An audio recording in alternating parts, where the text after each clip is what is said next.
nakapasok na po sa teritoryo ng bansa. Dadalaw na naman dito eh. Mula sa 7th Fleet, Pacific Fleet, United States Navy. Ang barko nilang USS Blue Ridge Subdivision. Blue Ridge lang. Subdivision yan yun sa may ano eh. Sa may Pasig yun eh. USS Blue Ridge, Quezon City yun. Quezon City, hati yun eh. USS Blue Ridge Subdivision. Subdivision, Blue Ridge lang. Ano ba yun?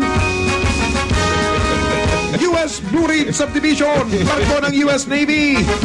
Carlo Mateo, pasok!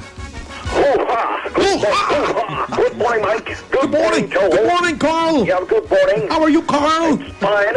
It's quite warm here. It's more hot in the Philippines. Very hot. Not It's really. more fun in the Philippines.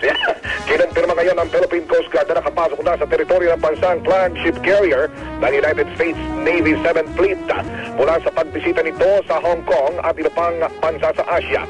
Muling dadaong ngayong umaga sa Pier 13 ng South Harbor dito sa Maynila. Itong USS Blue Ridge Subdivision, ay hindi pala, USS Blue Ridge lang ang nasabing barko ng hukbong dagat ng Estados Unidos narito sa bansa. Nagagaya O, nagagaya tuloy ako. Mamaya White Plains na yun, mabanggit ko dito. Narito sa bansa. Kapit-bahay lang yun. Ay, magkadikit lang yun, magkalapit lang yun. Ito para sa kanilang 4 na araw na goodwill visit at pagpapakita ng matatag na alyansa ng Pilipinas at ng Estados Unidos. Muling bumisita sa bansa ang USS Blue Ridge noong Pebrero.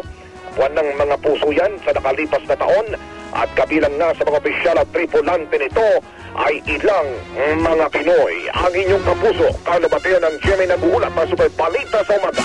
Nationwide.